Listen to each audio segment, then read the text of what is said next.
जैसे जैसे समय नजदीक आता जा रहा है वैसे वैसे राजनीतिक पारा चढ़ते जा रहा है।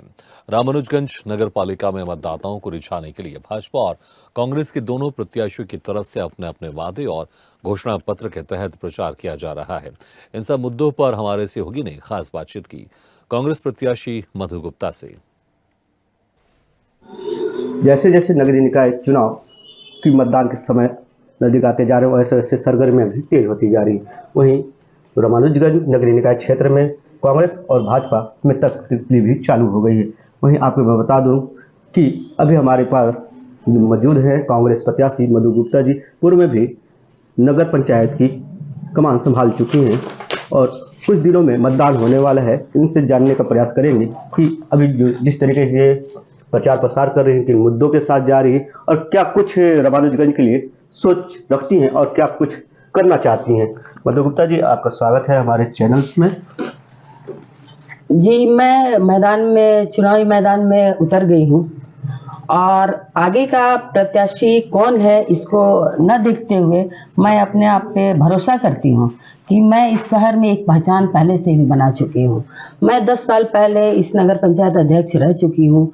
मैं काफ़ी अनुभव भी है मुझे नगर पंचायत अध्यक्ष का और किस तरह इस नगर पालिका का प्रतिनिधित्व करना है वो भी मेरे को पता है। तो मैं जब हर वार्डों में जाती हूँ तो सब यही कहते हैं कि दीदी 5 साल पहले आप कहाँ थी। मतलब सभी लोग बहुत ही तेजी से मेरा मतलब बुलावा कर रहे थे कि आप इस बार आओ, इस बार आओ, इस बार आओ। मैं लोकसभा और विधानसभा दोनों में पूरे अपने शहर में भ्रमण की।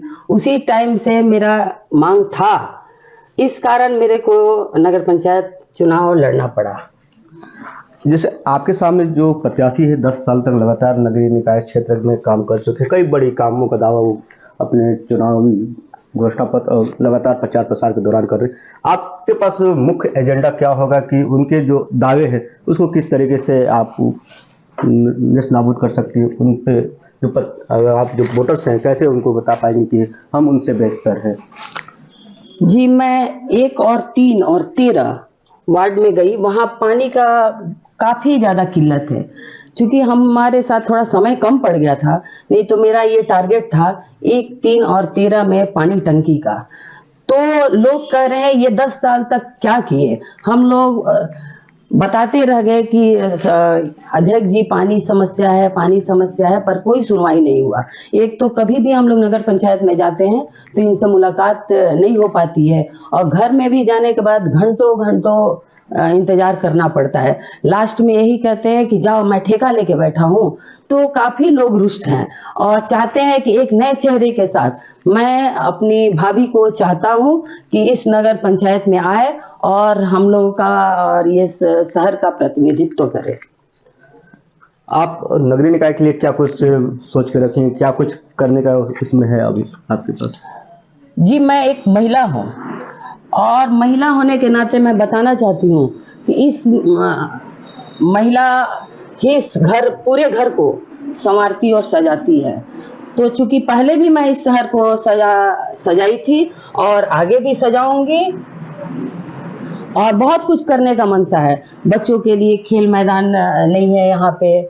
और सबसे पहले तो मैं नगर पंचायत में आई तो उस टाइम देखे कि ओपन में लोग शादी ब्याह में माटी कोड़ रहे हैं, इधर उधर का मिट्टी गंदगी को उठा रहे हैं। तो सबसे पहले मैं आके उस एरिया को बाउंड्री करवा के वहाँ एक शुद्ध मिट्टी रखवाया ताकि हमारे शहर में जितने लोग शादी ब्याह आए वहाँ से मिट्टी कोड़ के जो पितृ के नाम पे, भगवान के नाम पे ले जाते हैं, वहाँ अच्छे से पूजा करें। और हम भी पहले भी महामाया प्रवेश द्वार बनवाए, गांधी मैदान बनवाए, वहाँ गांधी प्रतिमा लगवाए। पूरा जो अंतरराज्यीय बस स्टैंड है उसको भी हम लोगों ने मिलके बनवाया। सारे वार्डों में सीसी रोड और सीसी रोड भी पूरा गुणवत्ता के साथ, नाली भी हमने बनवाया तो पटिया सहित बनवाया। आज नाली और सड़क की ये स्थिति है कि 1 माह पहले ये सीसी रोड बनवाए हैं और उसमें काली परत बिछ गया है। क्या कारण है कि ये टायरीकरण की क्यों लगानी पड़ी, क्यों नहीं ये सीसी रोडों में जो सीसी रोड हुआ है उसमें गुणवत्ता को छुपाने के लिए पूरी तरह ये भ्रष्टाचार हुआ है। मतलब आप जो उन्होंने 10 सालों में जो भ्रष्टाचार किया है उनको लेकर आप आम जनता के पास जा रही हैं, तो क्या कुछ रिस्पॉन्स मिल रहा है? आप जीत के प्रति कितना आश्वस्त हैं? जी, मैं जनता को ये विश्वास दिलाना चाहती हूँ कि अगर मैं नगर पंचायत और नगर पालिका में आती हूँ तो मैं इस भ्रष्टाचार पे रोक लगाऊंगी, इस पे अंकुश लगाऊंगी और लोगों की जो भूमि को हड़पने की ये कोशिश किए हैं सभी के लिए मैं मदद करूंगी। अभी आपने जो भूमि हड़पने का बात किया था, कौन से वार्ड में ये भूमि हड़पने का कार्य किया गया था और किन के द्वारा किया गया था? ये अध्यक्ष जी के द्वारा किया गया है। 1 और 14 वार्ड इन्होंने नाला को नाली बना दिया, 4 को 44 बना दिया। कई तरह के भूमि देखने को मिले कि अध्यक्ष जी के द्वारा चारों तरफ घेरावा करके इसको हड़पने का कोशिश किया गया है और लोगों के दूसरे नाम से पट्टा बनवा के इसको गरीबों की भूमि को लेके दूसरे के नाम के अपने रिलेशन वाला का को लेके पट्टा बनवाने का काम किया है इन्होंने। जो आपके विपक्ष में हैं रमन अग्रवाल जी 10 साल तक लगातार काम किए, उनका कहना यह है कि आपका जब भूपेश जी की सरकार थी तो आपने उन ऐसे लोगों के लिए क्या कुछ किया जो शासन की भूमि पर रह रहे हैं, उनको पट्टा दिलवाने का उस समय क्यों कार्य नहीं किया? जी, उस टाइम भूपेश सरकार ने हमारे गरीबों के लिए पट्टा के लिए किया था, पर अध्यक्ष जी के द्वारा ये बोला गया कि यहाँ पट्टे वाले लोगों की आवश्यकता नहीं है और ये पट्टे वाले लोगों की आवश्यकता नहीं है, लेकिन ये जो पट्टा जिनको देना था उनके नाम से ना करके ये अपने लोगों के खास लोगों को देखे और उन्होंने पट्टा बनवा लिया, यहाँ गरीबों को नहीं मिला। आप जीत को लेकर कितना आश्वस्त है? 100% जहाँ भी जाते हैं पूरे जनता कहती है कि बहुत अच्छा है, आप जीतेंगी, हमारा सहयोग है और खासकर महिलाओं का आशीर्वाद और सहयोग है हमारे साथ।